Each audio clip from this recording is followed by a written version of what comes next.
সুপ্রিয় দর্শক শ্রোতা, আসসালামু আলাইকুম।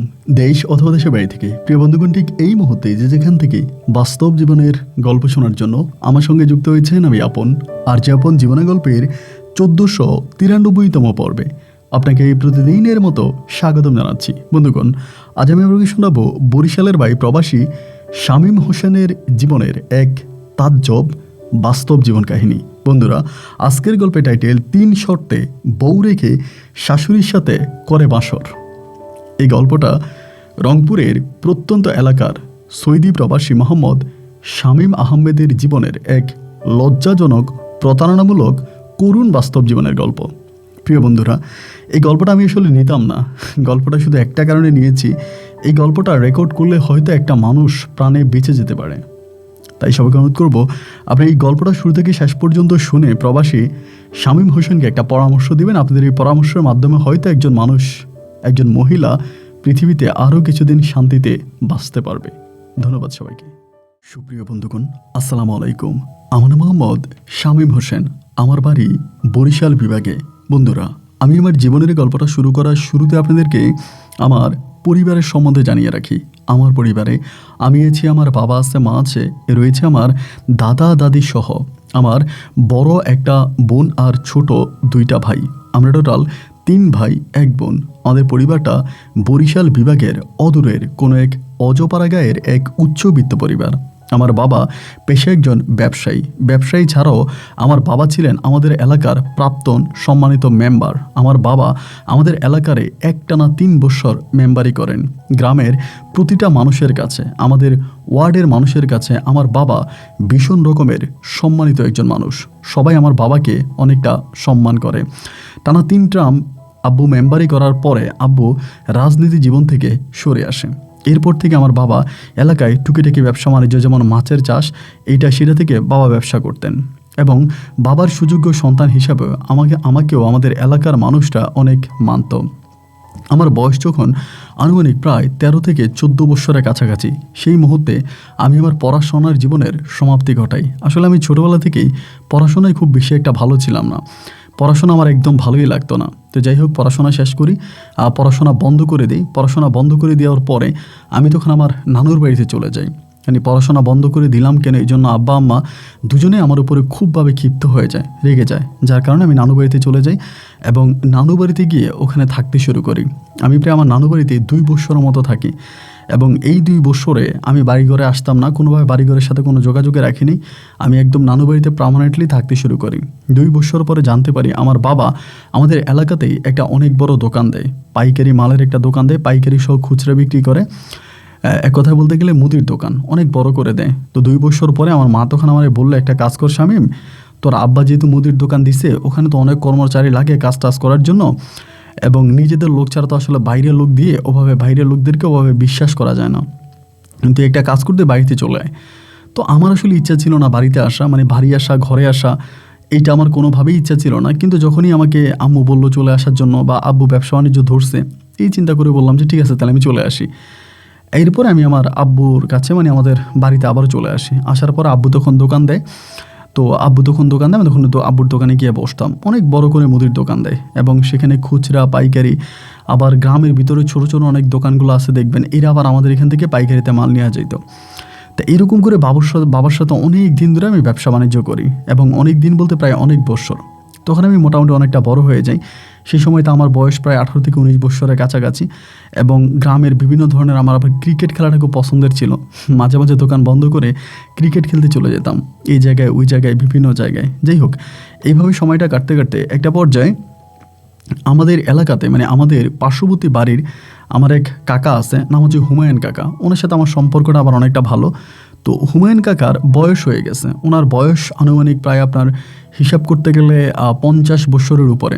তো হুমায়ুন কাকা ছিল আমাদের এলাকার খুব ভালো একজন, মানে আপনার ফুট ধরার খেলোয়াড়, মানে হুর খেলোয়াড় যাকে বলে। তো উনি ভালো হুর খেলতেন। তো উনি হঠাৎ করে অসুস্থ এবং উনি হসপিটাল থেকে বাড়িতে আসছে। তো হুমায়ুন কাকা এটা জানার পরে আমি একদিন ওনাকে দেখতে গেছি।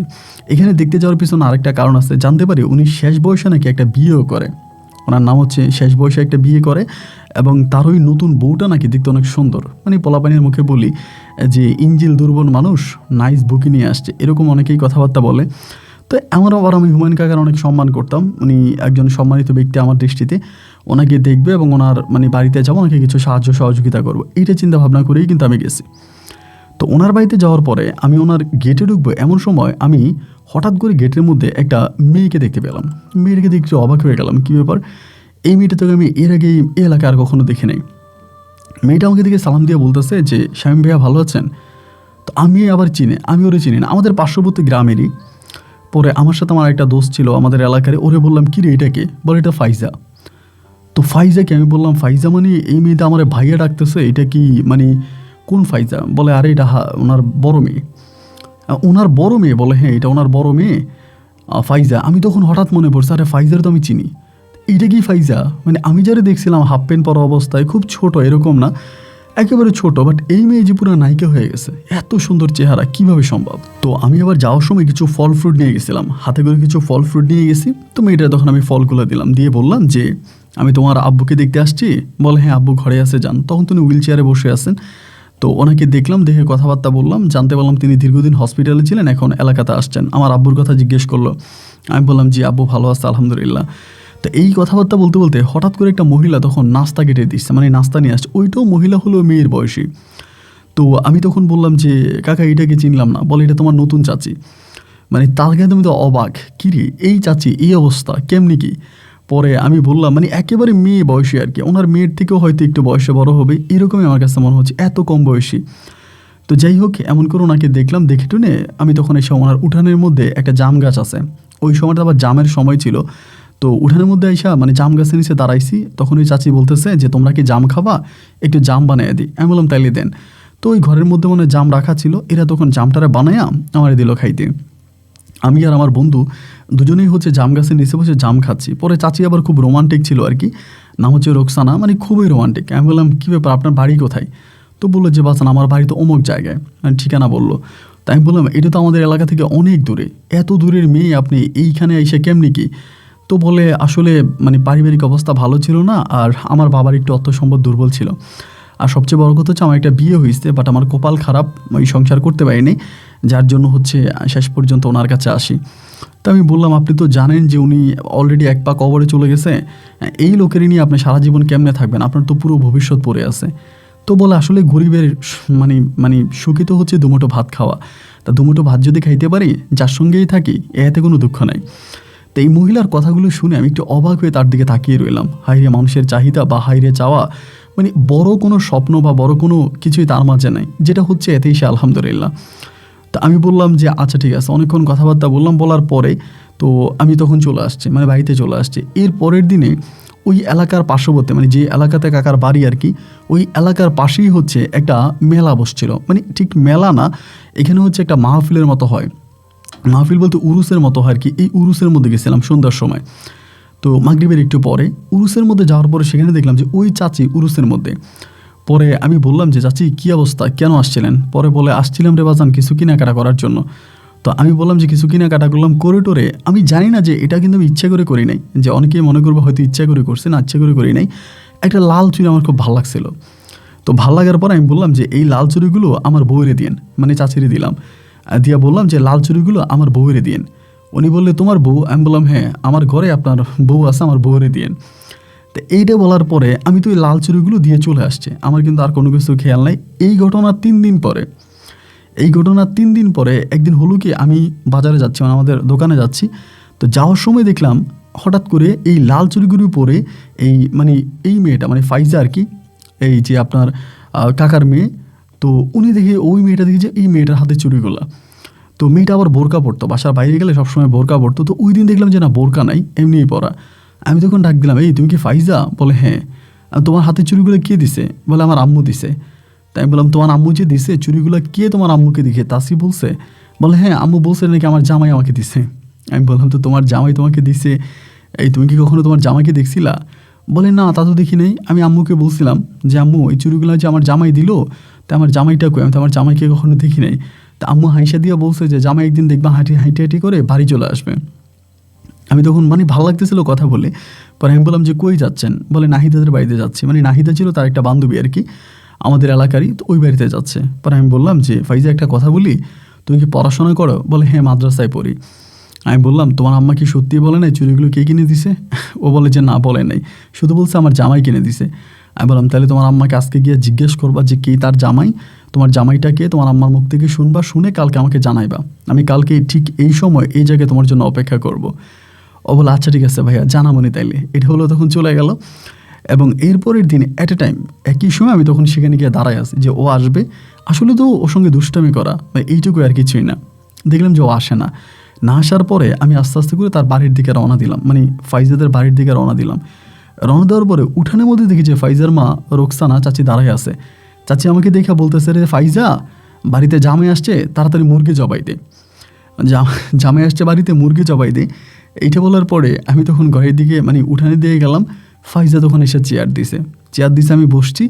তো ফাইজা তার মায়েরা বলতেছে যে ও মা, জামাই কই পাইলা জামাই? বলে এই যে তুই যারা চেয়ার দিলি সেই তো তোর জামাই। ফাইজা তখন লজ্জা, মানে একটু লজ্জা পাইছে, ছোটো মানুষ তো, লজ্জা পেয়ে ঘরে দৌড় দিয়ে চলে গেছে। তো চাচি আমারে বলে কি হইছে, বউ যে লজ্জা পাইছে? বলে পাবে না, এভাবে সরাসরি বললে তো লজ্জাই পাবে। আমি বললাম আপনি চুরি দিলেন অথচ বললেন না যে জামাইটাকে। বলে যার জামাই সেই খুঁজে নেবে, আমার বলার কি আছে। এরকম করে আমি তখন চাচির সঙ্গে কথাবার্তা বললাম, দুষ্টামি করলাম। তখন আমি বললাম যে চাচি দেখেন, আপনাদের পারিবারিক অবস্থা তো দেখলাম মোটামুটি প্রায় প্রচুরই অভাব। ফাইজার ছোটো 2টা বোন আছে, তারা 3 বোন, আপনি এবং কাকা হারুন কাকা, মানে সবাই মিলে তো আসলে মোটামুটি একটা পারিবারিক ভালোই খরচ। তো যদি অভাবে সত্যিই পড়ে চান তাহলে আমার দোকানে যাইন, আমার দোকানের উপরে গেলে মাঝে মাঝে বাজার সাজার দিব। উনি তখন বলতেছে, হ্যাঁ বাবা, এটা আসলে ঠিকই বলছো, আসলেই খুব অভাবে আছি, কারো কাছে হাতও বাঁধতে পারি না, বা পেটের খিদার জ্বালায় কাউকে বলতেও পারি না, এতগুলো মানুষের সংসার। আর জানোই তো তোমার চাচার তেমন কোনো টাকা পয়সা জমানো নেই, একটু জমি আছে, ওইগুলোতে মানুষ যে অর্ধেক পরিমাণের ধান চাল দেয় তা দিয়ে আসলে সংসার চলে না। আমি বললাম ঠিক আছে, আপনার যখনই কোনো কিছুর প্রয়োজন হবে আপনি ডিরেক্টলি আমার দোকানে চলে যাবেন, আপনার কোনো সমস্যা আপনি চলে যাবেন। তো এইটা বলার পরে তিনি সময় পাইলে তখন আমার দোকানে চলে যাইতো, মাঝে মাঝে ব্যাগ নিয়ে চলে যেত, এবং যাওয়ার পরে আমি দোকানে থাকলে বাজার দিয়ে দিতাম। আর আমি না থাকলে পরে উনিও, আমার যে দোকানে অন্য কর্মচারী ছিল, আমি তাদেরকে বলতাম যে উনি যদি বাজার নিয়ে যায় তাহলে কী কী বাজার নিয়ে যায় লিস্টিতে লিখে রাখো, আমি পরে ওনার কাছ থেকে টাকা নিব, এইটা আমি বলে দিতাম। এরপরে দেখা যায় উনি যখনই দোকানে আইতো, বাজারে আইতো, আমাদের এখানে আসতো, তখনই হচ্ছে উনি মানে বাজার সাজার নিয়ে যেত। আমি থাকলে আমার কাছ থেকে নিত, আর অন্য কেউ থাকলে অন্য কেউ কাছ থেকে নিয়ে যেত। এইভাবে দিন আর রাতগুলো কাটতে কাটতে ওনার সঙ্গে তখন আমার মোটামুটি একটা ভালো লাগার সম্পর্ক শুরু হয়। তো ভালো লাগার সম্পর্ক শুরু হওয়ার পরে একটা সময় হলো কি, উনার একটা মোবাইল ফোন, সে সময় কিন্তু আপনার বাটন সিস্টেম ফোনগুলো ছিল, অ্যান্ড্রয়েড ফোনগুলো তখনও বের হয়নি।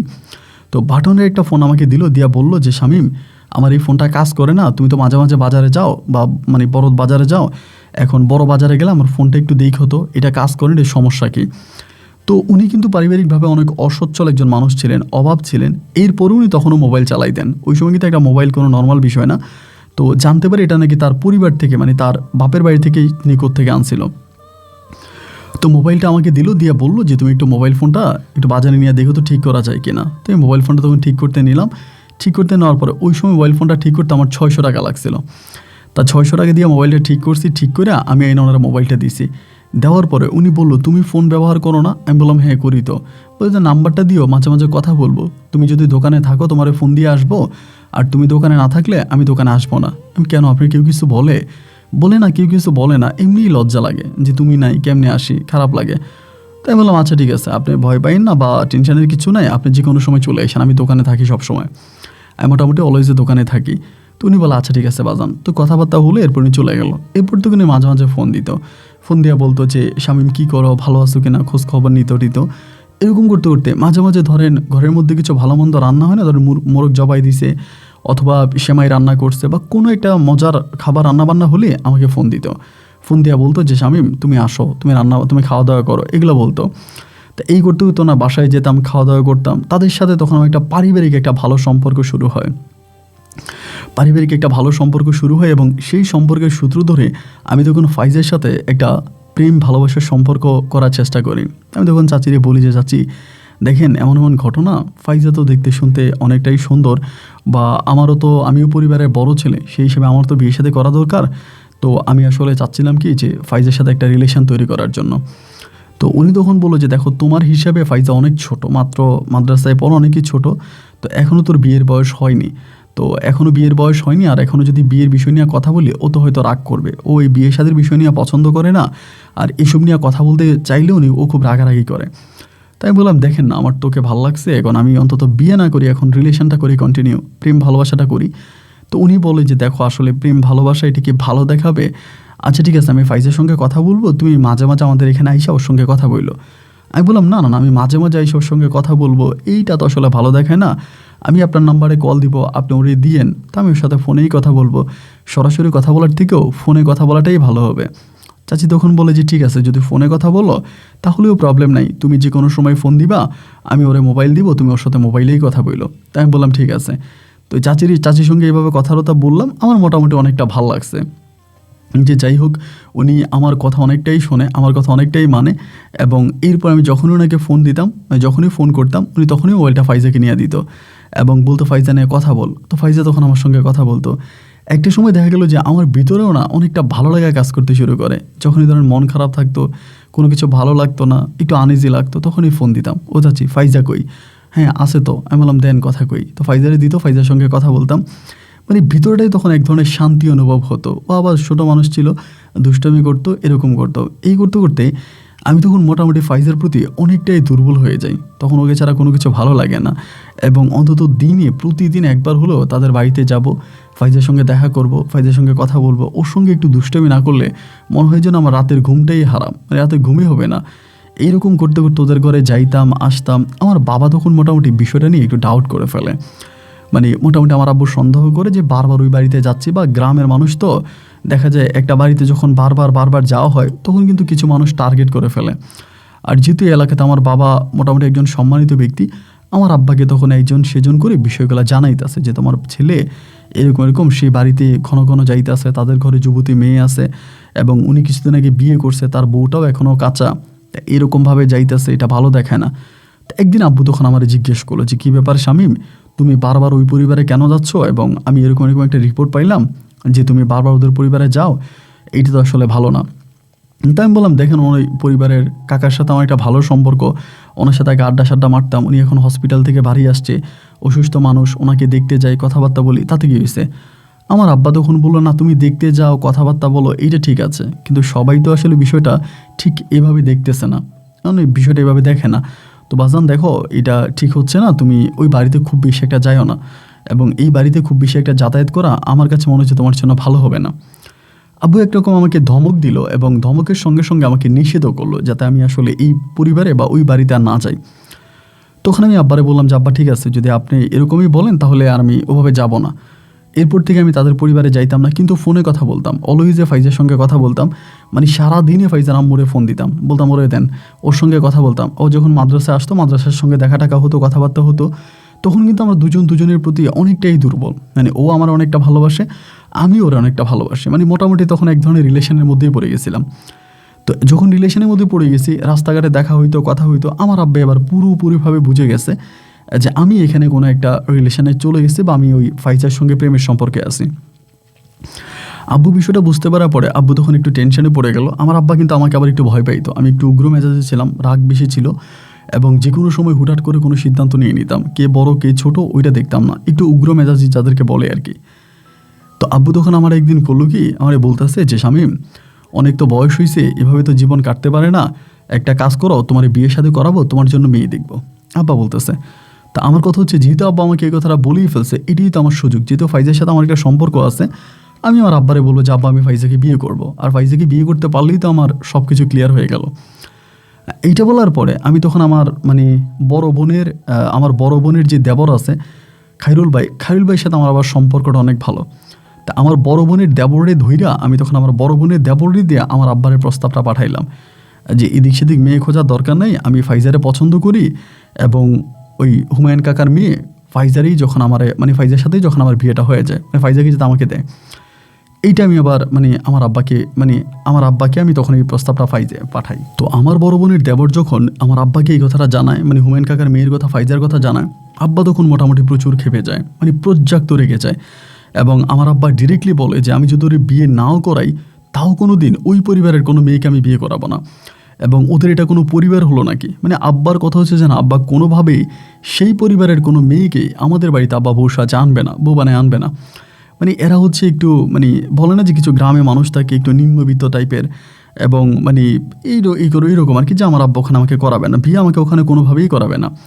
এবং আব্বু তখন মোটামুটি খেপে গেল, খেপে দিয়ে এদিক সেদিক মেয়ে দেখা শুরু করছে, যে ঠিক আছে আমি মেয়েকে বিয়ে করাবো না, আব্বা এদিক সেদিক দেখতেছে।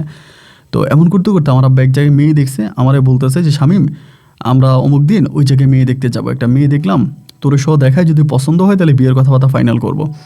তা আমি তো আর বাইরে কোথাও বিয়ে করব না। আমি তখন আব্বাকে বললাম যে আব্বা, আপনাকে কি খায়রুল ভাই কোনো কিছু বলছিল? আব্বা বলে হ্যাঁ বলছে। তাই আমি বললাম যে আপনি এটা কতটুকু চিন্তা করলেন? আব্বা বলেন তোর কি মাথা খারাপ হয়েছে? এই হুমায়ুন আগে কী কাজ করতো? হুরের কাজ করতো, এবং ও এক কথায় দালাল। ওর মেয়েও ভালো না, ওই বুড়ো বয়সে আরেকটা যুবতী এক মেয়েরে বিয়ে করে নিয়ে আসছে। ওর ঘরের মধ্যে চলে নর্তকীর কাজ। আমি তো ওই ঘরের মেয়েকে তোর ঘরে বউ বানাবো না। আমি তখন আমার আব্বারে বললাম, আব্বা এরকম করে কেন বলতেছেন? আমি তোরে পছন্দ করি এবং আমাদের মাঝে একটা সম্পর্ক আছে। এটা বলাতেই মনে হয় যেন আমি পেট্রোলের মধ্যে আগুন লাগাই দিলাম। আমার আব্বা এই তো খেপে গেল, হাই রাগারাগি চিল্লি, তুই আজকের পর থেকে আর দোকানে যাবি না, দোকানে বসবি না, তুই আমার ছেলে না, আমি তোকে বাড়ি থেকে বের করে দিব, তোর সঙ্গে আমার কোনো সম্পর্ক নাই। মানে আব্বু রাগারাগি করে পুরো বাড়ি মাথায় করে নিয়েছে। সে রাতের বেলা আব্বুর সঙ্গে রাগারাগি করে ঘর থেকে বেরিয়ে আমি তখন এই রোকসানা চাচিরে কল দিলাম। চাচিরে কল দিয়ে বললাম যে দেখেন, এমন এমন ঘটনা, আমার আব্বা তো এরকম করতেছে, আমি এখন কি করবো, আমি তো আর বুঝতে পারতেছি না। উনি তখন বলে যে দেখো, আসলে যেহেতু এখন ধরো ফাইজার অতটা বয়স হয়নি, ফাইজার বয়স কম, এবং একেবারেই কম বয়স ফাইজার, আর ফাইজাকে এখন হুটহাট করে তোমার কাছে বিয়ে আমরা দিবও না, আর বড় কথা হচ্ছে তুমি করবাও না, কারণ তোমার আব্বা যে ঝামেলা করতেছে এর মধ্যে তো আর তুমি ফাইজাকে নিতে পারবে না। তো দেখো না অন্য কোনো একটা বুদ্ধি বের করা যায় কি না। এই কথা সেই কথা বলে উনি হঠাৎ করে আমারে বলে বসে যে শামীম, একটা কাজ করো, তুমি না এই দেশের বাইরে চলে যাও, তুমি না হলে দেশের বাইরে চলে যাও, বিদেশে চলে যাওয়ার পরে, এবং মনে করো 2-3 বছর বিদেশ করে আসলা, এতে ফাইজা একটু বড় হলো এবং তোমার আব্বাও একটু ঠান্ডা হয়ে গেল, সব কিছু ঠিকঠাক হলে এরপর আমরা ফাইজাকে তোমার হাতে তুলে দিব। আর এখন তো তুমি তোমার বাবার উপরে খাচ্ছ, তোমার বাবার টাকা খরচ করতেছো, এই জন্য হয়তো তোমার বাবা তোমার উপরে একটু রাগান্বিত। যখন তুমি দেশের বাইরে যাবা, নিজে টাকা পয়সা ইনকাম করবা এবং নিজেরটা নিজে খরচ করবা, তখন কিন্তু তোমার আব্বা আর তোমার উপরে খুব বেশি একটা রাগান্বিত থাকবে না। এরপর যদি তোমার আব্বা তোমাকে অ্যাকসেপ্ট নাও করে, তা তুমি নিজেই ফাইজাকে বিয়ে করতে পারবা। আগে তুমি নিজের পায়ে দাঁড়াও, এবং টেনশনের কোনো কারণ নাই, কারণ ফাইজার এখনও সেই বয়স হয় নাই যে ওরে আমরা কালকেই বিয়ে দিয়ে দিব। ওর কিন্তু এখন এতটা বয়স হয় নাই। আমি তখন বললাম, তাহলে আপনি কি এটাই বলতেছেন? বলে হ্যাঁ, তুমি এটাই করো। আমি তখন এই রোকসানা চাচির কথা মতো সিদ্ধান্ত তখন পরিবর্তন করলাম যে ঠিক আছে, বিয়ে শাদীর বিষয় সব কিছু বাদ, আগে আমি বিদেশে যাব, নিজের পায়ে দাঁড়াবো, টাকা পয়সা ইনকাম করব, এবং এরপরে ফিরে এসে আমি ফাইজার বিয়ে করব। এই চিন্তা ভাবনাটাই আমি তখন করলাম, এবং করে আমি তখন আমার আম্মার কাছে প্রস্তাব পাঠালাম যে মা, আব্বা যেহেতু এরকমই করতেছে, আমাকে বিয়ের জন্য পাগলি হয়ে গেছে, তুমি আব্বারে খানিক বাদে বুঝাও, আমি আপাতত বিয়ে করব না, আমি বিদেশ চলে যাব। আমার এখন বিয়ে করার কোনো ইচ্ছা না, আমি বিদেশ যাব এবং কয়েক বছর বিদেশ করে আসি, এরপর যদি মনে হয় বিয়ে করার কথা তাহলে আমি বিয়ে করব। এবং আম্মা গিয়ে তখন বিষয়টা আব্বুরে জানায় যে দেখো, শামীম তো এরকম বলতেছে, যে ও বলতেছে বিদেশে চলে যাবে, তাহলে তুমি একটা কাজ করো, ওরে বিদেশে পাঠিয়ে দাও, ও বিদেশে চলে যাক। ও যদি বিদেশ চলে যায় এবং বিদেশ থেকে এসে পরে ও বিয়ে করবে, এতে তো কোনো প্রবলেম না, ওর বিদেশ পাঠিয়ে দাও। তো এরকম করে বলার পরে আমার আম্মা যখন এরকম করে আমার আব্বারে বলে, আব্বাও তখন মোটামুটি বলে যে ঠিক আছে, ওই যদি এখন বিয়ে না করে বিদেশ যেতে চায় তাহলে যাও, ওরে বিদেশ পাঠিয়ে দাও, এবং বিদেশ থেকে ফিরে আসলে পরে আমি ওরে বিয়ে করাবো। তো তখন আমার আব্বুও মোটামুটি রাজি হলো, আম্মুও রাজি হলো, এবং রাজি হওয়ার পরে তখন আমি পাসপোর্ট বানাই। আমার কিন্তু তখনও ভাই মনের ভিতরে আনচান করতেছে, আল্লাহ আমি চলে গেলে আবার ফাইজার বিয়ে হয়ে যায় কিনা, আমি তো ফাইজাকে না পাইলে বাঁচবো না, আমি তো ওর অসম্ভব রকমের ভালোবাসি। তো ওর মা বারবার বলতেছে যে ফাইজার কখনোই বিয়ে হবে না, আমি ফাইজাকে ঠিক রাখবো, এবং আমি যদি বাইচা থাকি ফাইজার বিয়ে হবে না, তুমি কোনো টেনশন করো না, তুমি যাও, তুমি সৌদিতে যাও। পরে পাসপোর্ট করে আব্বু তখন সৌদির জন্য আমার পাসপোর্ট জমা দিল, এবং জমা দেওয়ার পরে মোটামুটি অল্প সময়ের ভিতরে আমার তখন ভিসা হয়ে যায়। যেদিন ভিসা হয়ে যায়, আমার যেদিন আমি চলে যাব, তার আগের দিন রাতের বেলায় আমি তখন ফাইজাদের ঘরে যাই। তো সেদিন আসলে কি জানেন, আমি ফাইজার ঘরে যাওয়ার পরে এই যে আগামী দিন আমার ফ্লাইট, আমি চলে যাব, আমি প্রচুর ইমোশনাল, মনটা অনেক খারাপ, আগামী দিন চলে যাব, কবে আসি না আসি, বাইচা আসি না মইরা আসি তার তো কোনো ঠিক নেই, কান্নাকাটি করতেছি। বাট আমি না ফাইজার মাঝে কোনো ইমোশনাল দেখি নাই, কোনো ইমোশন দেখি নাই, কোনো আবেগ দেখি নাই। আমি কালকে চলে যাচ্ছি, ওর ভিতরে কোনো উদ্দীপনা নাই। যেও একটা আমার ভালোবাসা মানুষটা চলে যায়, তার তো মন খারাপ হওয়ার কথা, বাট আমি দেখলাম যে না, তার কোনো মন খারাপ নাই, সে তার মতো করেই আছে। আমি ওর মারে বললাম যে চাচি দেখছেন, আমি কালকে চলে যাব, আজকে রাতের বেলা ওর সঙ্গে লাস্টবারের মতো দেখা করতে আসছি, ও না আমার সঙ্গে একটু ভালো করে কথাও বলতেছে না। ওর মা তখন আমাকে বলে যে দেখো ওর তো এরকম বয়স হয় না, একটা মানুষের মনে ইমোশন হইতে হইলে একটা বয়স লাগে, এখন ওর তো এরকম বয়স হয় নাই যে ও আসলে তোমাকে ওভাবে অ্যাকসেপ্ট করতে পারবে, ওর ভিতরে এখনও আবেগ ইমোশনের বিষয়টা ওভাবে হয় নাই, আর টেনশন করো না, সব কিছু হয়ে যাবে, আর ও তোমাকে এমনিতেই তো অনেকটা পছন্দ করে, টেনশন করো না, তুমি যাও। তো যাই হোক, সে রাতে তখন আমি ফাইজাদের ঘর থেকে চাচির সঙ্গে কথাবার্তা বলে বাড়ি আসি, এবং আসার পরে পরের দিন দুপুরবেলা আমার আব্বু তখন আমাকে ঢাকায় নিয়ে আসে এয়ারপোর্ট থেকে। তখন আমি সৌদি আরবের উদ্দেশ্যে রওনা দিই। আলহামদুলিল্লাহ আমি সৌদি গিয়ে পৌঁছাই, এবং সৌদি যাওয়ার পরে তখন আমার মানে দুঃসম্পর্কের এক মামা, ওই মামার দোকানেই তখন আমার কাজ হয়। মামার দোকানে যাই, এবং মামার দোকানে গেলে পরে মামা তখন আমাকে কাজে লাগাই দিয়েছে, ঠিক আছে এই ধরনের কাজ তুমি তোমার মতো করে কাজ করো। মামার দোকানে গেলাম এবং দিব্যি কাজ করতেছি। মামার সঙ্গে তখন আমার সম্পর্কটাও এক অন্যরকম মানে ভালো অবস্থানের মধ্যে আছে। মামা তখন সবসময় আমার সঙ্গে কথাবার্তা বলে, মামার এখানে কাজ করি, এভাবে প্রায় 1 বছরের মতো সেই দোকানে কাজ করি।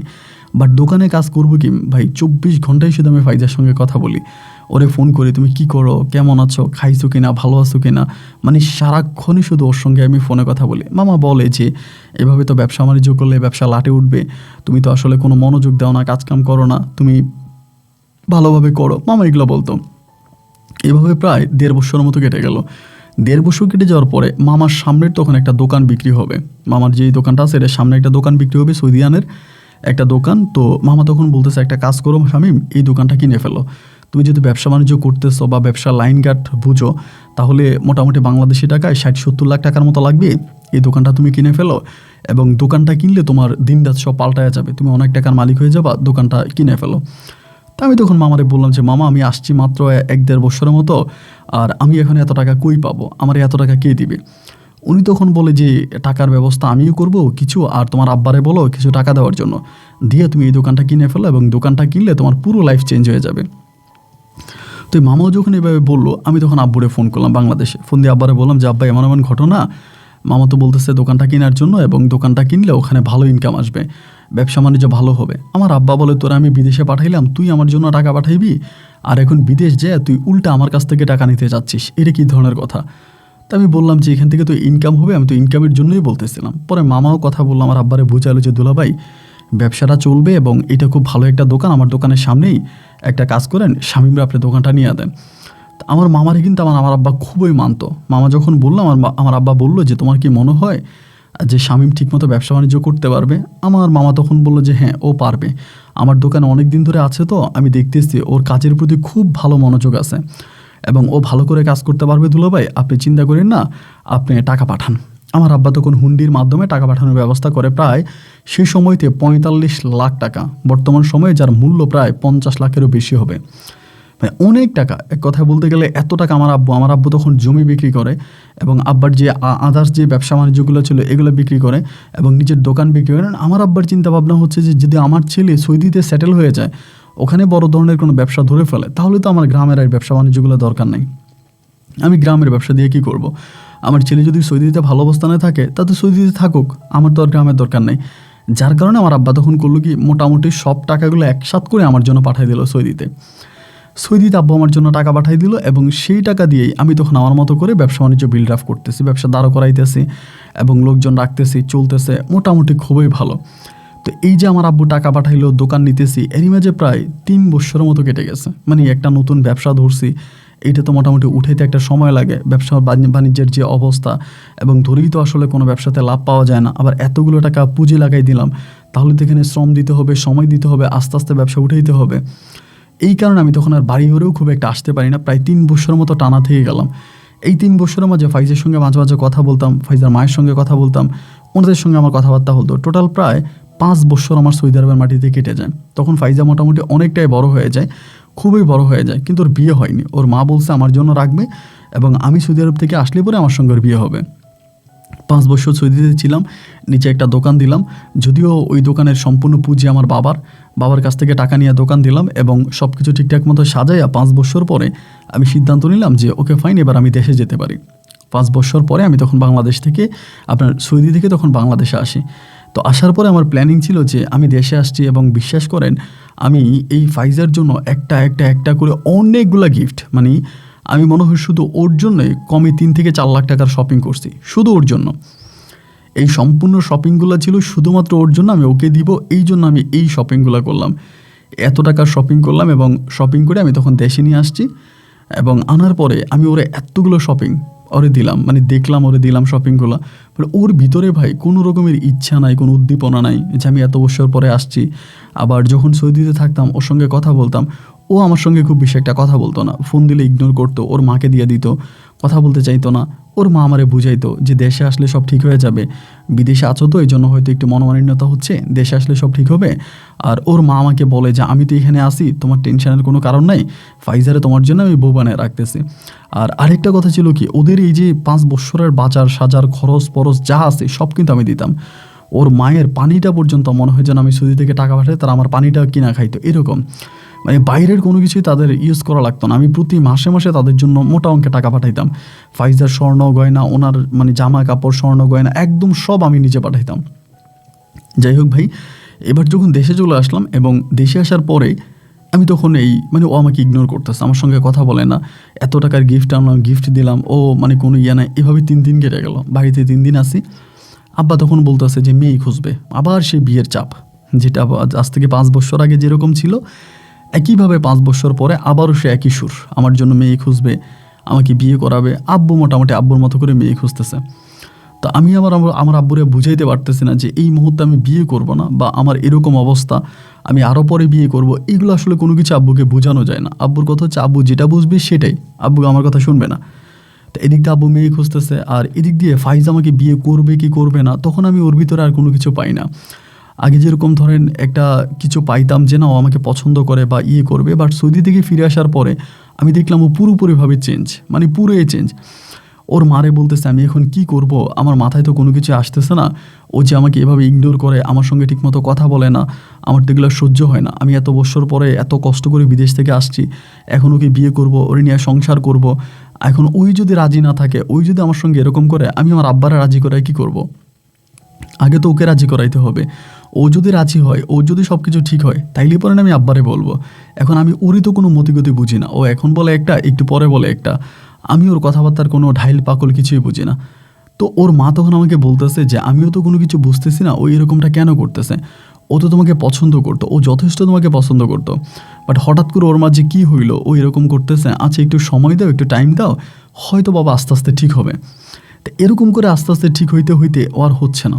একদিন হলো কি, আপনার শুক্রবার ছিল। তো আমি সেদিন করলাম কি, মানে খুব রেগে গেছি। আপাতত দিক দিয়ে বিয়ের জন্য চাপ দিতেছে, বিয়ের জন্য প্রচুর চাপাচাপি করতেছে। তো এই দিনে আমি ওদের ঘরে গেছি, মানে এই ফাইজাদের ঘরে গেছি। তখন রাত্রি প্রায় আপনার 8টা থেকে 8:30 মতো বাজে। 8:30 মতো বাজে। ফাইজার ছিল এবং ওর মা ছিল, ওদের ঘরে আরেকটা মহিলা ছিল। এই মহিলাটা সম্ভবত ওর মা, মানে রোকসানার দুঃসম্পর্কের কোনো আত্মীয় হবে, মানে ফাইজা নানুর বাড়ির আর কি। এই 3 জন মানুষ ছিল। তো 3 জন মানুষ থাকার পরে আমি তখন বললাম যে দেখেন এই ঘটনাগুলো কি ঘটতেছে, আমি আসছি আজকে এতগুলো দিন হয়ে গেল, ও আমার ইগনোর করে, ও বিয়ের কথাবার্তা কিছুই বলে না, এভাবে তো কাটতে পারে না। তারপর রোকসানা, মানে ওই যে আমার যেই শাশুড়ি আছে, উনি খেপে গেল, মানে উনি খেপে গিয়া বললো যে এটা কী ধরনের কথা, এটা তো আর এভাবে চলতে দেওয়া যায় না, এর একটা বিধি ব্যবস্থা করাই লাগবে। তো ওই মহিলাটা তখন বললো একটা কাজ করেন, যান হুজুর ডেকে নিয়ে আসেন, হুজুর ডেকে নিয়ে আসেন, আজকে জোর করে হইলো ফাইজার সঙ্গে আপনাকে বিয়ে দিয়ে দিব, আজকে ফাইজার সঙ্গে জোর করে হইলেও আমি আপনাকে বিয়ে দিব, আপনি একটা হুজুর ডেকে আনেন। ওইগুলো কী শুরু করছে, আজকে 5 বছর ধরে আপনাদের সম্পর্ক, আপনি বিদেশে ছিলেন, ওর জন্য টাকা পয়সা পাঠাইছেন, ওর সঙ্গে আপনার এরকম একটা ভালোবাসার সম্পর্ক হলো, দিন শেষে ও আপনাকে এইভাবে ধোকা দিবে, আপনার সঙ্গে এইভাবে চিটিং করবে? না না না, এটা একেবারেই হতে পারে না। আপনি হুজুর ডেকে আনেন, এবং হুজুর ডেকে আনলে এই জায়গায় এইখানে খাড়ায় ওর সঙ্গে আপনার বিয়ে হয়ে যাবে। তা আমি বললাম এখন যদি আমি হুজুর ডাকি, এই হুজুর তো আমার আব্বাকে বলে দিবে, বলে হুজুরকে এমনভাবে আনবেন হুজুর যেন আপনার আব্বাকে না বলে। তা আমাদের গ্রাম থেকে পাশের একটা গ্রামের একজন হুজুর আছে, তৈয়ব হুজুর।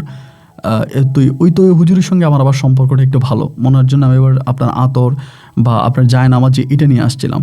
তো তৈয়ব হুজুরের কাছে গেলাম রাতের বেলায়, গিয়ে দেখলাম যে হুজুর তখন এশার নামাজ পড়ে মোটামুটি শুইতে প্রস্তুতি নিচ্ছে। আমি বললাম হুজুর চলেন, আমি বিয়ে করব। পরে বলে কি বলো তুমি? আমি বললাম চলেন, আপনি শুধু কলমা পড়াই দিবেন, পরেরটা পরে বলে আচ্ছা ঠিক আছে চলো। হুজুর যেহেতু আমার সঙ্গে সম্পর্ক ভালো, তাহলে আমি কোনো কথা বলে তার ফেলবে না। তো হুজুর বললো যে ঠিক আছে আমি আসবো। হুজুরকে নিয়ে তখন আমি আসছি বাসায়, ঘরে ঢুকছি। ঢুকার পরে ফাইজা তো মানে রাগারাগি করতেছে, ওর মার সাথে প্রচুর চিল্লাচিল্লি করতেছে, আমি বিয়ে করবো না, আমি করবো না। মানে কেন করবে না আমি সেটাই বুঝি না ভাই, ও কেন করবে না?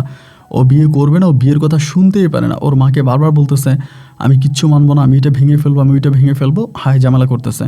পরে তৈয়ব হুজুর তো আবার আমার সঙ্গে সম্পর্ক ভালো, আমি বসাইলাম। বসানোর পর মারে বললাম কি বলেন, হুজুরও তো নিয়ে আসছি, এখন কি করা যায়? বলে কোনো কিছু করার নেই, এখনই বিয়ে হবে, কোনো কথা নেই, এখনই বিয়ে হবে, তুমি সব কিছু ঠিকঠাক করো, তুমি সব কিছু ঠিকঠাক করো। এরপর যে মহিলাটা ছিল ওই জায়গার ভিতরে, ওই মহিলাটাও তখন সেখানে বসে আছে, মহিলাও বসে আছে, আমিও বসে আছি, ফাইজাও বসে আছে, তিনজন ওখানে বসে আছি। তো ফাইজারে বউটো সাজাইতে আছে, উনি বউ সাজাইতে না, ফাইজা বউ সাজবে না, ও বউ সাজবে না। পরে মহিলা বলতেছে বউ সাজার দরকার নেই, যেমনি আছে এমনি বসা, আগে বিয়ে শেষ হয়ে যাক, আগে বিয়েটা হয়ে যাক। পরে ওর এখানে বসাইছি এবং বসানোর পরে দেন ওর তখন আমরা তখন বসাইলে বসে টুপি মাথায় দিছি, টুপি মাথায় দিয়ে বসছি। বসে হুজুর বলতেছে বলো বিসমিল্লাহ কবুল, বিসমিল্লাহ কবুল, তিনবার বলতেছে। ও একবারও কবুল বলে না, একবারও কবুল বলে না, বারবার বলতেছে যে এই মেয়ে কবুল বলো, কবুল বলো। ও বলেই না, বলেই না, বলেই না। ভাই বিশ্বাস করেন, রাত 9টা থেকে 9:30 থেকে প্রায় রাত্র 1টার মতো বেঁচে গেছে, ওর মুখ থেকে কবুল শব্দ কেউ বের করতে পারে না। আর আমার অবস্থা এরকম হয়েছে যে আজকে আমি ওর মুখ থেকে কবুল শব্দ বের করেই ছাড়বো, হয় আমাকে কবুল বলবে, নাইলে আমি ওর অস্তিত্ব ঠিক রাখবো না। মানে ও আজকে বলাই লাগবে, মানে প্রচুর পরিমাণের উপরে চাপ প্রয়োগ করা হইতেছে। তো ওদের বাড়িটা আবার একটু আলাদা বাড়ি ছিল, আশেপাশে তেমন কোনো বাড়িঘর ছিল না, যার জন্য বাইরের মানুষটা খুব একটা টের পাইনি, শুধু আমরাই করতেছি ঘটনাগুলো। ওর মা তখন বলতেছে, ওর মা বুঝাইতেছে, পাশের যে মহিলাটা আছে ওনা বুঝাইতেছে যে দেখ শামীম দেখতে শুনতে ভালো, মানে ওর পারিবারিক অবস্থা ভালো, বিদেশে লক্ষ কোটি টাকার ব্যবসা আছে এবং দেখতে শুনতে ভালো, তুই প্লিজ না করিস না, তুই কবুল বল, তুই এরকম ছেলে জীবনেও পাবি না। ও বলে না, বলে না। রাত 1টার দিকে তখন হলো কি, ও যখন বলতেছে না, ওর মানে হুজুর বারবার বলতেছে বলো বিসমিল্লাহ কবুল, বিসমিল্লাহ কবুল, ও যখন বলে না, ওর মা তখন করলো কি, মানে আমি তো আগে কবুল বলে ফেলছি, আমার কাছ থেকে হুজুর কবুল নিয়ে গেছে, আমি আবার 3বার কবুল বলে ফেলছি। এরপরে ওর মা তখন রোকসানা বলল কি যে তুই বলবি না, তা আমি বলে দিলাম, যা বিসমিল্লাহ কবুল, বিসমিল্লাহ কবুল, বিসমিল্লাহ কবুল 3বার বলে ওর মা তখন কবুল বলে দিছে। এবার কবুল বলার পরে হুজুর তখন দাঁড়ায় বলতেছে বিয়ে হয়ে গেছে, হুজুর বলতেছে বিয়ে হয়ে গেছে। আমি বললাম বিয়ে হয়ে গেছে মানে কি বিয়ে হয়ে গেছে? হুজুর বলে আপনার তো বিয়ে হয়ে গেছে। আমি কার সঙ্গে? বলে এই মহিলার সঙ্গে। এই মহিলাকে? আমি বললাম এই মহিলা তো ওর মা, এই আপনার ফাইজার মা, উনি তো হচ্ছে রোকসানা। বলে এই মহিলার সঙ্গে আপনার বিয়ে হয়ে গেছে। আমি বললাম হুজুর আপনি এটা কী বলেন, এইটা কী ধরনের কথা? আমি তো ওকে বিয়ে করার, উনি তো আমার হিসাব করলে আমার শাশুড়ি হবে, আমি তো তারই বিয়ে করার জন্য আপনার আনি নাই, আমি তো আপনার আনছি ফাইজারই বিয়ে করার জন্য। পরে বলে দেখেন আপনি প্রথমে 3বার কবুল বলে ফেলছেন, এরপরে এই মহিলাও সে তার মুখ থেকে 3বার কবুল বলে ফেলছে, সাক্ষী আমি এবং আরেকটা মহিলা এখানে সাক্ষী আছে, আমরা দুজনেই কবুল শুনেছি। সুতরাং শরিয়া মোতাবেক, ধর্ম মোতাবেক ওই আপনার স্বামী হয়ে গেছে, ও আপনার বউ হয়ে গেছে, আমি এটা আর কিছু করতে পারবো না। আমি বললাম হুজুর আপনি এটা কী বলেন? এই কথা বলার পরে হুজুর তখন দৌড় দিয়ে উঠে গেছে এবং দৌড় দিয়ে উঠে যাওয়ার পরে ফাইজা তখন ঘর থেকে বেরিয়ে যাচ্ছে। ফাইজা যখন ঘর থেকে বেরিয়ে যাওয়া পাগলামি শুরু করছে, ওই মহিলা তখন, ওদের ঘরে যে আরেকটা মহিলা ছিল, ওই মহিলা তখন ফাইজারে টাইনা পুকুর পাড়ের দিকে নিয়ে চলে গেছে। বাড়ির যে পুকুর আছে পুকুর পাড়ের দিকে টাইনে নিয়ে চলে গেছে। ও তো চিল্লে করতেছে, মানে ওর তো বেঁধে রাখা জানো, খুব ঝামেলা করতেছে। আবার ওর ভিতরে কোনো রিয়াকশান নাই, এই যে ওর মা কবুল বলে ফেলছে 3বার এবং হুজুর অলরেডি বলেও দিছে যে ওর মার সঙ্গে আমার বিয়ে হয়ে গেছে, এতেও কিন্তু মানে ওর ভিতরে কোনো রিয়াকশান নাই, কোনো কিছুই নেই যে না এরকম একটা ঘটনা ঘটে গেল, আমি একটু অনুতপ্ত বা কিছু একটা, ওর ভিতরে এটাও নাই। ওর মতো করে ওরা তখন টাইনা বাড়ি নিয়ে গেছে। আমি তখন বললাম যে এটা আপনি কী করলেন? উনি বলে আমি কি করছি এটা আমি নিজেও জানি না, বাট আপনি চিন্তা করেন রাত 10টা থেকে রাত 1টা পর্যন্ত, এটা কি কোনো কথা? একটা মানুষের তো ধৈর্য বলে একটা কথা আছে, আমি আসলে ধৈর্যের বাঁধ ভেঙে ফেলছি, আমি নিজেকে কন্ট্রোল করতে পারি নাই, এই জন্য আমি নিজেই বলে ফেলছি। আমি বললাম যে আপনি যে বলে ফেললেন এখন এটা কি হইলো? আচ্ছা বাদ দেন, এটা তো কেউ শোনে নাই। আর হুজুরও তখন বাইরে গিয়ে দাঁড়াইছে, মানে বারান্দায় গিয়ে দাঁড়াইছে। আমি যেটা বাদ দেন, যা হবার তা হয়ে গেছে, এখন আর এটা নিয়ে কথাবার্তা বলার দরকার নেই, আমি হুজুরকে বিদায় করে আসতেছি। তো বারান্দায় গিয়ে হুজুরে টাকা টুকা দিয়ে হুজুরে বিদায় করলাম, কইরা ঘরে আসছি। আইসা বললাম যে এটা আপনি এখানেই ধামাচাপা দিয়ে দেন, যা হবার তা হয়েছে, আমরাই তো নিজেদের মানুষই তো শুনছি, বাইরের তো কেউ আর শোনে নাই। আর তুই হুজুর আমার সাথে সম্পর্ক ভালো, তুই হুজুর এই বিষয়টা কাউকে জানাবে না। তখনই রোকসানা বলতেছে যে না আমার সঙ্গে তো আপনার বিয়ে হয়ে গেছে, এটা কেউ জানাক বা না জানাক আপনি তো আমার স্বামী হয়ে গেছেন। আমি বললাম ধুরো আপনি কি হুজুরের মতো পাগল হয়ে গেলেন নাকি, এটা কোনো কথা নাকি? উনি তখন আমার হাত ধরে বলতেছে যে যাই হোক যেটাই হোক, আপনার সঙ্গে যেহেতু আমার বিয়ে হয়েছে, আপনি আজকে রাত আমার সঙ্গে থাকেন। এমনি আমি বললাম যে দেখেন আপনি হিসাব করলে আমার চাচি, আমি পছন্দ করি ফাইজাকে, আপনি ফাইজার মা। বলেন আমি তো ফাইজার আপন মা না, ফাইজারে তো আমি পেটেও ধরি নাই, ফাইজার সাথে আমার রক্তের কোনো সম্পর্কও নাই। আর বিয়ের পর থেকে একটা রাতের জন্য আমি কখনো ফাইজার বাবার সাথে ঘুমাইও নাই, ফাইজার বাবার সাথে আমার কোনোদিন কোনো রকমের সম্পর্কও হয় নাই। আমি বললাম তাহলে? উনি বলে দেখেন ফাইজাও জানবে না, আমার ঘরে যে মহিলাটা আছে উনিও জানবে না, ওনাদের দুজনকেই আমি যেভাবেই হোক আলাদা কোনো বাড়িতে রেখে আসতেছি, আপনি একটু থাকেন। আমি বললাম এটা আপনি কি বলেন, আমি থাকবো মানে? বলে একটু থাকেন। এই বলে উনি কী করলো, বাইরে থেকে দরজা লাগাই দিছে। রোকসানা বাইরে থেকে দরজা লাগাই দিয়া ফাইজারে আর ওই মহিলাটারে পাশের একটা বাড়িতে রেখে আসছে এই রাতের বেলায়, রাত্র তখন 1টা বাজে। পাশের একটা বাড়িতে রাইখা উনি তখন কী করলো, আসছে, আইসা গেট খুলছে, খোলার পর আমাদের বলতেছে যে আপনার সাথে যেহেতু আমার বিয়ে হয়ে গেছে আমরা আজকে বাসর করব। এমনি মানে ওনার ভিতরে আমি একটা অন্যরকম মানে দেখতেছি। আমি বললাম এটা আপনি কী বলতেছেন, আপনার তো পুরো মাথা মুথা গেছে। উনি বলে দেখেন এটা কেউই জানবে না, ফাইজা তো জানবেই না, ফাইজা তো এখান থেকে চলেই গেছে, এবং আমার যে বোন আছে আমার বোনও চলে গেছে, এখানে শুধু আপনি আর আমি, আর তো কেউ নেই, আপনি আমার সঙ্গে থাকেন। এবং আমি তো বিয়ে করার পরে কোনোদিন আমার হাজব্যান্ডের সঙ্গে স্বামী স্ত্রীর অধিকারটুকুন পাইনি। আর আমি আপনাকে ওয়াদা করতেছি প্রয়োজন আমি এটা বাইরের কাউকে জানাবো না, আমি এটা বাইরের কাউকে জানাবো না, শুধু আপনি আর আমিই জানবেন। এরপরে দরকার হলে আমি আপনাকে ছেড়ে দিব, আপনি এরপরে আপনারটা আপনি করবেন।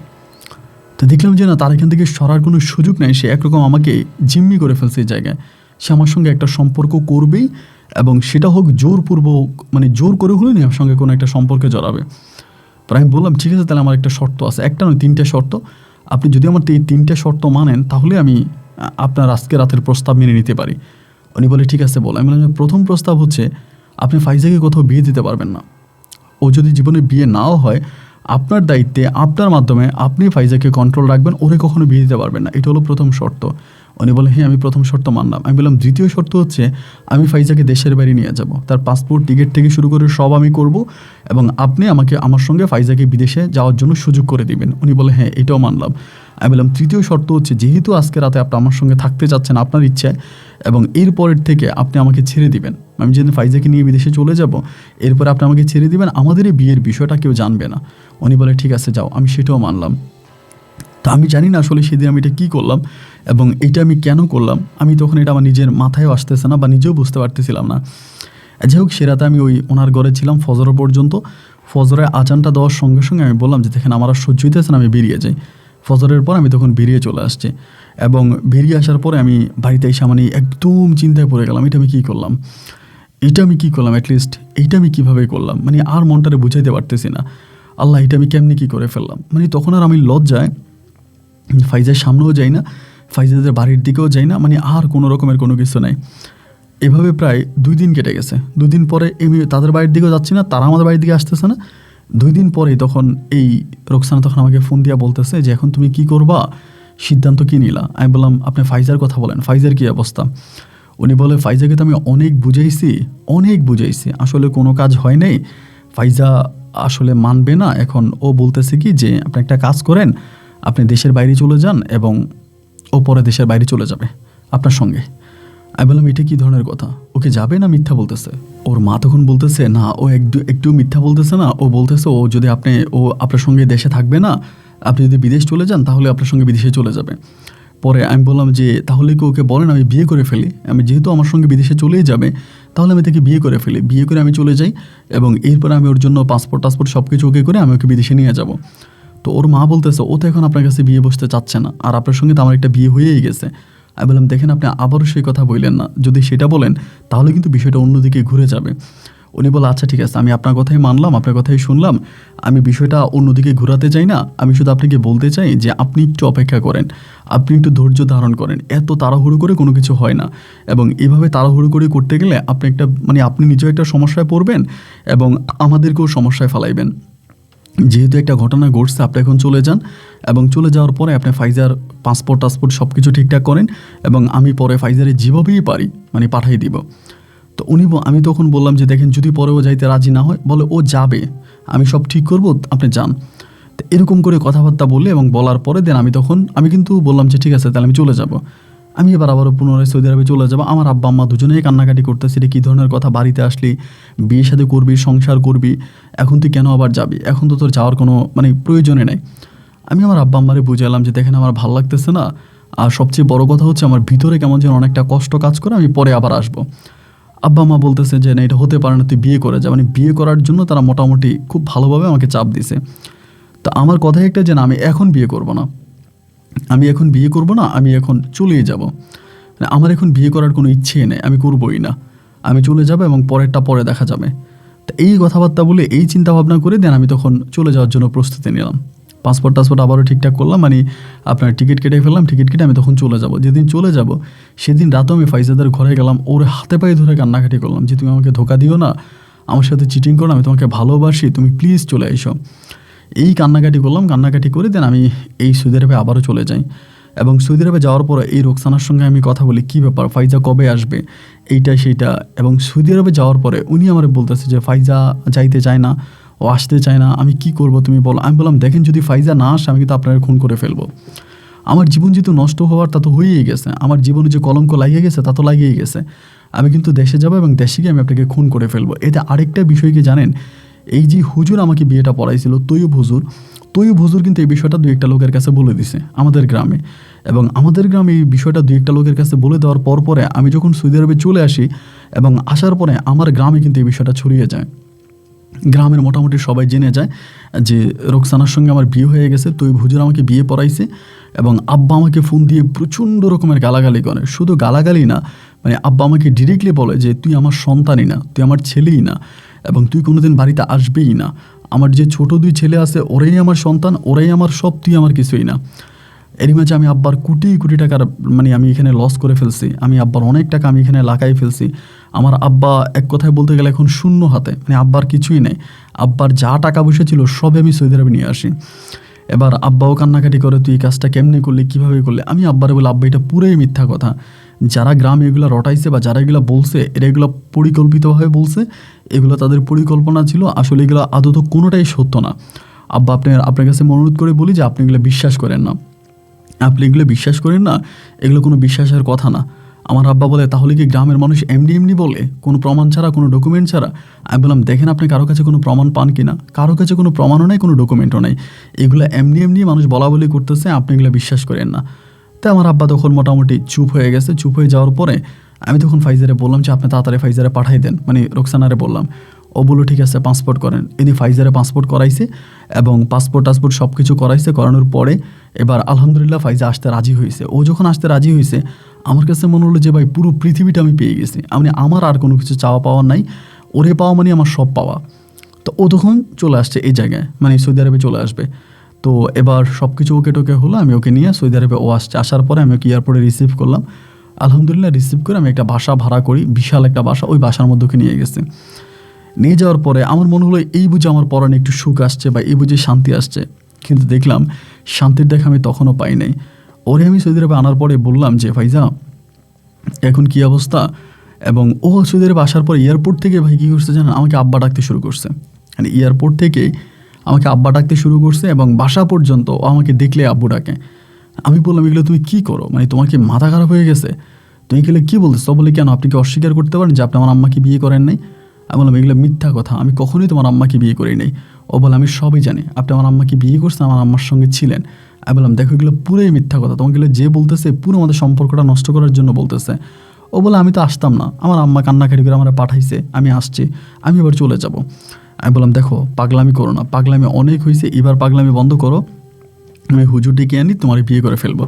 ও আমাকে বলে আমি এখন বিয়ে করবো না, আপনি আমার সঙ্গে থাকতে পারেন, আপনি যা খুশি তা করতে পারেন, কিন্তু আমি আপাতত বিয়ে করবো না, আমার বিয়ে করার কোনো ইচ্ছা নাই। আর আমার মনে যেদিন আমার মন যেদিন বলবে যে আমি বিয়ে করব, যদি আমার মন থেকে কখনো এটা আসে যে আমার আপনাকে বিয়ে করা উচিত বা বিয়ে করা দরকার, আমি সেদিন নিজেই আপনাকে বলবো যে আপনি হুজুর ডেকে আনেন, আমি বউ সাজবো। কিন্তু এর আগে আপনি যতই চেষ্টা করেন, যাই করেন, আপনি কখনো আমাকে আপনার ঘরে বউ বানাইতে পারবেন না, সুতরাং বৃথা চেষ্টা করে কোনো লাভ নাই। আমি বললাম তার মানে তুমি কী বলতে চাচ্ছ যে তুমি আমাকে বিয়ে করবে না? ও বলে বিয়ে করবো না ঠিক তা না, যদি পরিস্থিতি হয় এরকম করার মতো হয় তাহলে আমি করব। ভাই নারীর মন বোঝা বড় দায়, আমি আসলেই বুঝতে পারলাম না। আমি যে ঠিক আছে তোমার মন যখন বলবে তুমি তখন আমাকে বিয়ে করো। এরকম করে তার সঙ্গে কথাবার্তা বলতাম, এরকম করে ও বাসায় থাকতো, যে বাসায় থাকতো আমি অনেক রিয়াল ওই বাসা ভাড়া দিতাম, ওর থাকা খাওয়া সব দিতাম, বাইরে ঘুরতে যাইতো, বাইরে ঘুরতে নিয়ে যেতাম আমি, ওর পিছনে আমি ব্যবসা বাণিজ্য প্রচুর ক্ষতি করে ফেলছে, আমার দোকানের প্রচণ্ড রকমের ক্ষতি করছি। এর ভিতরে প্রায় 4 মাসও আমার সঙ্গে ছিল বলতে কোনোদিন ওর সঙ্গে আমার কোনো স্বামী স্ত্রীর সম্পর্ক হয়নি। ওরে আমি 4 মাস রাখতেছি, পালতেছি। 4 মাস পরও একদিন বলতেছে যে ওর একটা মামাতো ভাই আছে, নাম হচ্ছে মাহির। তো বলতেছে মাহির ভাইয়া অনেকবার সৌদি আরবের জন্য লাইন দিয়েছে, ওর লাইন হয় নাই, আপনি একটা কাজ করেন মাহির ভাইকে সৌদি আরবে নিয়ে আসেন। আমারে বলে, আমি বললাম তো মাহির কে এটা? বললাম আমার মামাতো ভাই। উনি বলতেছে আসবে, উনি আসলে আমার খুব ভালো লাগবে, ওনার সঙ্গে আমি কথা বলতে পারবো, উনি আমার থেকে বয়সে একটু বড় হবে, বাট আমার সাথে সম্পর্কটা অনেক ভালো। আমি বললাম না, এটা আমি পারবো না। ও আমাকে তখন বলতেছে যে পারবেন কেন? আমার কোনো কথা তো আপনি রাখবেন না, আপনার মনে যা চাইবে আপনি তাই করবেন, আপনি আমার উপরে জোর প্রয়োগ করবেন, আপনি আমার উপরে শক্তি প্রয়োগ করবেন, আপনি তো আমাকে ভালোই বাসেন না, আপনি তো আমার সাথে অভিনয় করেন, মানে এগুলোও বলতেছে। আমি বললাম যে দেখো তুমি এরকমভাবে বলো না, বিষয়টা আসলে ঠিক এরকমভাবে না। ও আমাকে বলে আমি সবই জানি, আমি সবই বুঝি, আপনি যে কেমন মানুষ এসবই আমার জানা আছে। মানে ওর মামাতো ভাইরে আনতেছি না কেন, ও তখন প্রচুর খেপে গেল, মানে প্রচণ্ড রকমের খেপে গেল। ওর কথা হচ্ছে ওর মামাতো ভাইরে আনাই লাগবে। পরে চিন্তা করলাম যে ওর মামাতো ভাই আসে, ওর মামাতো ভাই আসলে যদি ওর সঙ্গে আমার কোনো একটা সম্পর্ক হয় তাহলে খারাপ কি, দেখি ওর মামাতো ভাইকে দিয়ে কোনো কিছু করানো যায় কিনা। আমি রোকসানার সঙ্গে কথা বলি, মানে ওর সৎ মায়ের সঙ্গে। ওর সৎ মা আমাকে বলে যে ঠিক আছে মাহিরকে নিয়ে যাও, আমি মাহিরকে দেশে থাকতে সব কিছু বুঝিয়ে দিব, মাহিরকে সব কিছু বুঝিয়ে বলবো, মাহির যেন মোটামুটি তোমার কথা শুনে বা তোমার কথা মানে, এবং মাহিরের সঙ্গে থেকে তুমি সব কিছু ঠিকঠাক করবা। আমি তো আচ্ছা ঠিক আছে। তো এখনও কিন্তু বলছিল যে মাহির ওর থেকে বয়সে একটু বড়। হ্যাঁ, আমিও ভাবছিলাম যে এটাই হবে, হয়তো ওর থেকে বয়স একটু বড়ই হবে। আমি ওর পাসপোর্টের বয়স টয়স এগুলো মোটামুটি কোনো কিছু দেখি নাই। আমার যে দোকানের ভিসা, আমি ওই দোকানের উপরেই এই মাহির ছেলেটার ভিসা লাগাই দেই। ভিসা লাগাই দেওয়ার পরে ছেলেটা তখন সৌদি আরবে আসে। এই যে ছেলে আসছে ওইখানেও অনেকগুলো মাস সময় গেছে, এরই মাঝেও কিন্তু এই মানে ফাইজার সঙ্গে আমার কথাবার্তা হচ্ছে, যোগাযোগ হচ্ছে, বাট ওরকম কোনো কিছু হচ্ছে না। ও বাসা ওর মতো করে থাকতেছে। আমি ওর জন্য একটা ইন্ডিয়ান কাজের মেয়ে পর্যন্ত রাখছি, ইন্ডিয়া থেকে একটা কাজের মেয়ে আনছি শুধু ওরে টেক কেয়ার করার জন্য, ওরে খাওয়া দাওয়া করার জন্য, ওরে যত্ন করার জন্য, ওরে টেক কেয়ার। ইন্ডিয়া থেকে একটা কাজের মেয়ে নিয়ে আসছে। তো ইন্ডিয়ান কাজের মেয়েটা নিয়ে আসছে, আনার পরে ওই মেয়েটাও তখন এই জায়গার ভিতরে আসছে, মানে সবই তখন ঠিক আছে। মাহির আসছে, তো মাহির আসার পরে দেখলো যে মাহির অনেক বড়, মানে ও যেরকমভাবে বলছিল যে ছোটো মোটো এরকম সেরকম না, কিন্তু না, মাহির মোটামুটি অনেক বড়। মাহিরকে আমি বললাম তোমার তো সব কিছু বলছে না মানে ফাইজার আম্মা? বলে হ্যাঁ আমাকে সব কিছু বলছে, আমাকে সব কিছু বলছে মামানি, সমস্যা নেই, আমি এটা সব কিছু ঠিকঠাক করবো, আপনি টেনশন করেন না। ও ফাইজার আম্মা আমার সব কিছু বলছে। তো ওইও ফাইজারে বুঝাইতো যে ফাইজা তুমি এরকম করো না, তুমি একটু ঝামেলাতে যাও না, আস্তে আস্তে সব ঠিক হয়ে যাবে, এবং শামীম ভাই ভালো, তুই শামীমের বিয়ে করো, এটা সেটা বলতেছে। ওইও ভাই তখন আমি করতেছি বা এটা সেটা বলে আরও একটা বছর কেটে গেল, ধরেন আরও 1 বছর এখানে কাটতেছে। এনিওয়েজ আমার আব্বা আম্মাও বিষয়টা জানতে পারছে গ্রামের, যে আমি ফাইজাকে নিয়ে আসছি বিদেশে, ফাইজা বিদেশে আছে। এবং আব্বা আম্মাও জানার পরে তারাও তখন প্রচণ্ড রকমের ঝামেলা করতেছে, ফাইজলামি করতেছে। আব্বা আম্মা বলতেছে এটা তুই ঠিক করস না, তুমি এটা কেন নিলি? মানে আমি তখন ভাই একটা ঝামেলায় পড়ে গেছি। এখন না পারতেছি এদিকে যেতে, না পারতেছি ওইদিকে যেতে, মানে আমি পুরো একটা মানে স্ট্রেট একটা জায়গায় দাঁড়িয়ে তখন আমি পুরো মানে মাথা নাড়াই আল্লাহর দিকে থাকছি, আল্লাহ কিছু একটা করো, মানে আল্লাহর কাছে বসা, আল্লাহ তুমি কিছু একটা করো। আমি তো ভাই আর কোনো পথ পাচ্ছি না, মানে আমার কাছে আর কোনো রাস্তা খোলাই নেই, আমি যে কী করবো নিজেও বুঝতে পারতেছি না। চারদিকে তখন শুধুমাত্র অন্ধকারই দেখতে পাচ্ছি, কোনো আলোর দিশা আমি খুঁজে পাই না। কান্নাকাটি করি, মন খারাপ করি, চিল্লাই চেঁচামেচি এই মাঝে কাটতেছে। এর মাঝে প্রায় আরও 1 থেকে 1.5 বছরের মতো কেটে গেছে। তখন কিন্তু এই মাহির যে ছেলেটা আছে ওই কিন্তু মোটামুটি আমার ব্যবসা বাণিজ্য ভালোভাবে দেখাশোনা করতেছে। ছেলেটা আসাতে কিন্তু আমার অনেক উপকার হয়েছে, নাহলে কিন্তু আমার আরও ক্ষতি হইতো। যে আমি যে ব্যবসা বাণিজ্য ছেড়ে দিছি বা দোকানে যাই না, কফিলের সঙ্গে কথা বলি না, বাইরে বাইরে ঘুরতেছি, এই মাহির ছেলেটা কিন্তু আমাকে সাপোর্ট দিয়ে যাচ্ছে, মানসিক সাপোর্ট দিতেছে এবং আমাকে বুঝাইতে আসছে বা ব্যবসা বাণিজ্য ধরে রাখতেছে। মানে এই একটা ছেলে মোটামুটি 2টা সাইড কভার করতেছে, ওর মতো করেও কভার করে।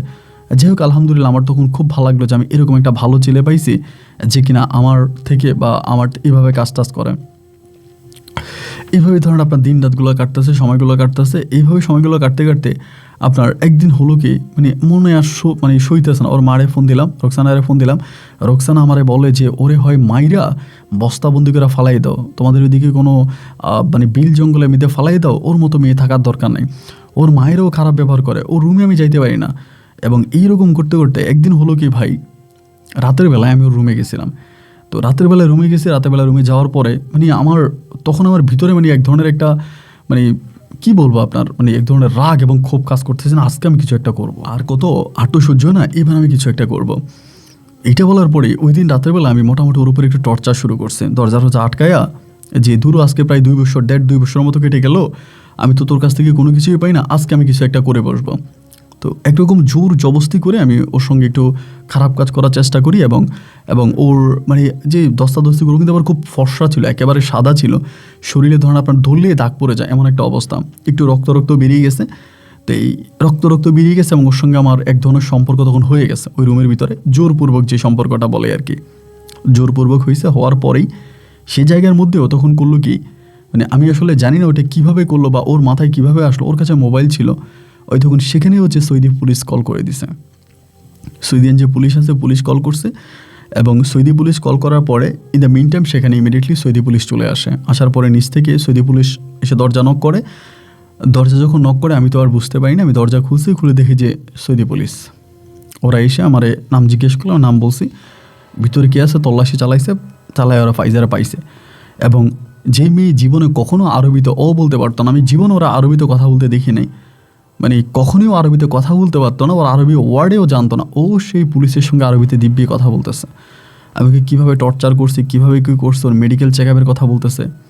তো যে পুলিশটা এখানে আসছিল, এখানে একটা পুলিশ আবার আমার যে কফিল আছে ওই কফিলের সঙ্গে আবার ভালো সম্পর্ক আছে। পরে আমাকে বলে, তুই অমুক দোকানের মালিক না? আমি বললাম জি। তোর কফিল অমুক না? বলে জি হ্যাঁ। ওই পুলিশটা তখন ওই কফিলরে কল দিল, আমার কফিলরে কল দেওয়ার পরে কফিল বলতেছে, তুই থানায় নিস না, ইমিডিয়েটলি ওইখানে রাখ, আমি আসতেছি।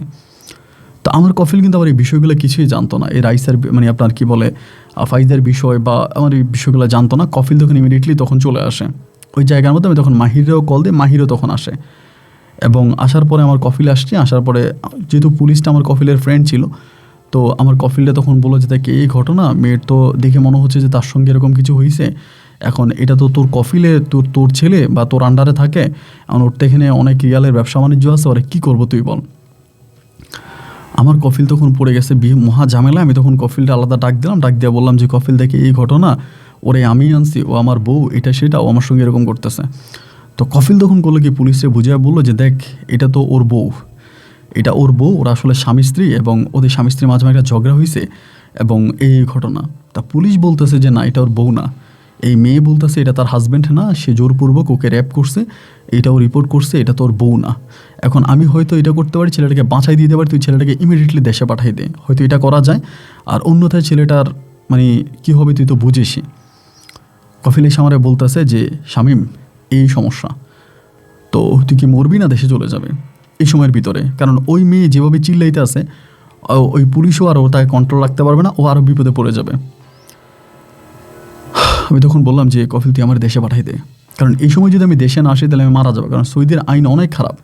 আমি ওকে দর্শন করছি, তার মানে কি আমাকে এই পর্যন্ত কূপের মধ্যে রাখবে, রেখা পাথর নিক্ষেপ করে আমাকে মেরে ফেলবে, মানে মৃত্যুদণ্ড, কিন্তু পাথর নিক্ষেপ করে মারবে। এই নির্মম মৃত্যুর চেয়েও আমি আমার কফিলরে বললাম যে যেহেতু আমার ওই দেশে আনছি, এই দেশে আনছি, আমার বউ, আমার ডকুমেন্ট আছে, তো এগুলো দিয়ে মামলা লর আর আমার দেশে পাঠাই দে, যেহেতু আমার এখানে লক্ষ লক্ষ টাকার ব্যবসা, আমি প্রয়োজনে আবার আসবো।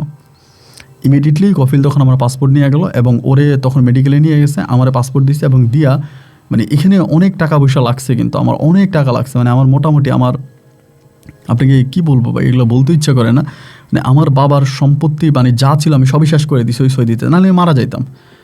আমার কিছুই ছিল না, আমি মোটামুটি সব কিছু আমার কফিলের নামে লিখে দিয়ে চলে আসছি। এক কথায় বলতে গেলে আমি সম্পূর্ণ দোকানপাট যা আছে সব কফিলে দিয়ে দিছি। কফিলকে দিয়ে কোনো রকমের জীবন নিয়ে আমি বাংলাদেশে ফিরে আসি এবং বাংলাদেশে আসার পরেই সব কিছু দিয়ে আমি চলে আসি এবং দেশে এসে আমি মানে পাগলের মতো হয়ে গেছি।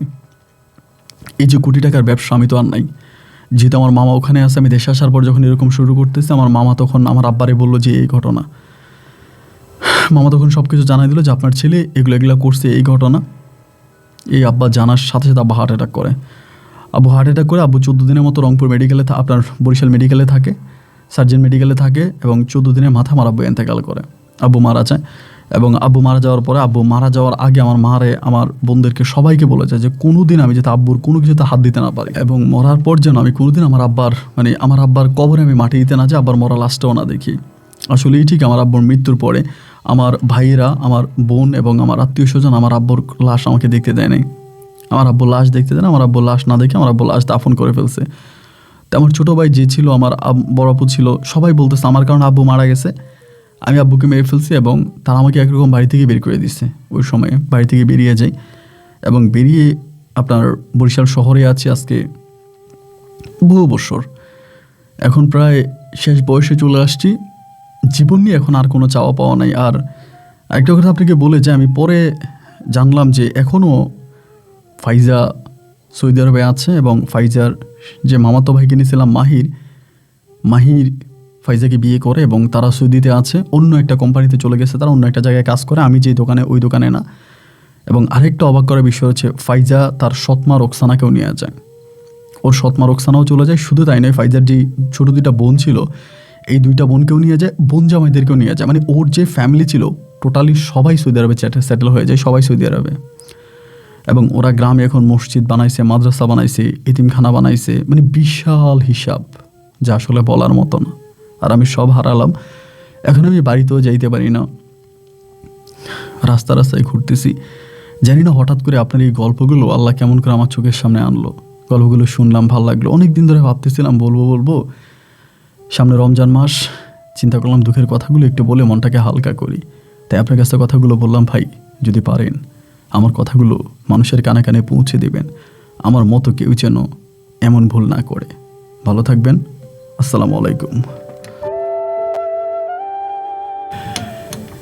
প্রিয় বন্ধুগণ, সবাইকে অনেক বেশি ধন্যবাদ এই পর্যন্ত আমার সঙ্গে থেকে বরিশালের ভাই শামীম হোসেনের জীবনের, প্রবাসী শামীম ভাইয়ের জীবনের এই বাস্তব গল্পটা শোনার জন্য। জীবন নাটকের থেকে অনেক বেশি নাটকীয়, বাস্তবতার কাছে আমরা সবাই জিরো। সকালবেলার বাদশা তুমি ভাই, ফকির সন্ধ্যাবেলা। আমি আচ্ছা এটা না হয় পরেই বলি, শামীম ভাইয়ের বিষয়টাই শেষ করি। উনি প্রচণ্ড রকমের কান্নাকাটি করেছে, অনেকগুলো ভয়েস রেকর্ড দিয়েছে। তো সাধারণত আমি যে ভয়েস রেকর্ডগুলো একবার ভেবেছিলাম যে শোনাবো, আবার চিন্তা করতেছি যেহেতু আমি গল্পগুলো সরজমিনে গিয়ে জাস্টিফাই করি না, সরজমিনে গিয়ে দেখি না, সেজন্য আসলে গল্প মানে ওদের হাইড করে রাখাটাই আমার কাছে ভালো মনে হয় আর কি। যেহেতু আমি সরজমিনে যাই না, কখনোই আমি গল্প এরকম সরজমিনে গিয়ে জাস্টিফাই করি না, কতটুকু সত্য কতটুকু মিথ্যে। আমাকে যেমন করে বলে আমি তেমন করে সাজিয়ে আপনাদেরকে শোনাই। তো যার জন্য রেকর্ডগুলো শোনালাম না, বাট ওনার এই রেকর্ডগুলো শুনলে যে কোনো মানুষের চোখে পানি চলে আসবে। মানুষটা মৃত্যুর দ্বার প্রান্তে এসে দাঁড়িয়েছে, তার জীবনে যে ভুলগুলো করেছে তার কোনো হিসাব নেই। এটাই হচ্ছে আমাদের জীবনের সবচেয়ে বড় মানে দুঃখ। আমি আজকে আপনাদেরকে একটা কথা বলি, সামনে রমজান মাস, কথাটা মাথায় রাখবেন এবং এই জিনিসটাই আমরা যদি করতে পারি জীবনে, আমরা জীবনের সাকসেস হব। দেখেন আমরা করি কি জানেন, যে আমি এটা পাই নাই কেন, এটা পেতেই হবে। এটা আমি পাই নাই কেন, এটা আমার পেতেই হবে, যে কোনো কিছুর বিনিময়ে আমি এটা পাবই। এবং এইটা পেতে গিয়ে আমরা বাকি সব কিছু হারিয়ে ফেলি। আমরা এটা মানতেই চাই না যে এটা দুনিয়া, এখানে আমাদের সব চাওয়া পূরণ হবে না। দুনিয়া মানেই আকাঙ্ক্ষা, দুনিয়া মানেই ধোঁকা, দুনিয়া মানেই প্রতারণা, দুনিয়া মানেই চিটিং। সো এই দুনিয়াতে থাকতে হলে পাওয়া না পাওয়ার হিসাব আমাদেরকে মিলিয়ে চলে যেতে হবে। সকালবেলা হাজারটা প্ল্যানিং, হাজারটা পরিকল্পনা, মিটিংয়ে যাব, মিছিলে যাব, অমুক করব, তমুক করব, কিন্তু সেই সকালেই ভাই ঘুম থেকে উঠতে পারলাম না, সোজা চলে গেলাম কবরে, যেখানে যাওয়ার কোনো প্ল্যানিংই ছিল না। কেউ কি রাতে ঘুমানোর সময় এটা প্ল্যানিং করে যে সকালে আমি কবরস্থানে যাব, এটা প্ল্যানিং করে যে সকালে আমি কবরের শুভ আমি মরে যাব? এটা তো কেউ প্ল্যানিং করে না। সুতরাং প্ল্যানিং ছাড়া আমাদের জীবনে অনেক কিছু ঘটেছে। যেটা পেয়েছেন আলহামদুলিল্লাহ, যেটা পান নাই সেটা ভাগ্যে নাই, দ্যাটস ইট। গৌতম বুদ্ধ বলেছিলেন আকাঙ্ক্ষাই হচ্ছে মানুষের জীবনের সবচেয়ে বেশি কষ্টের কারণ।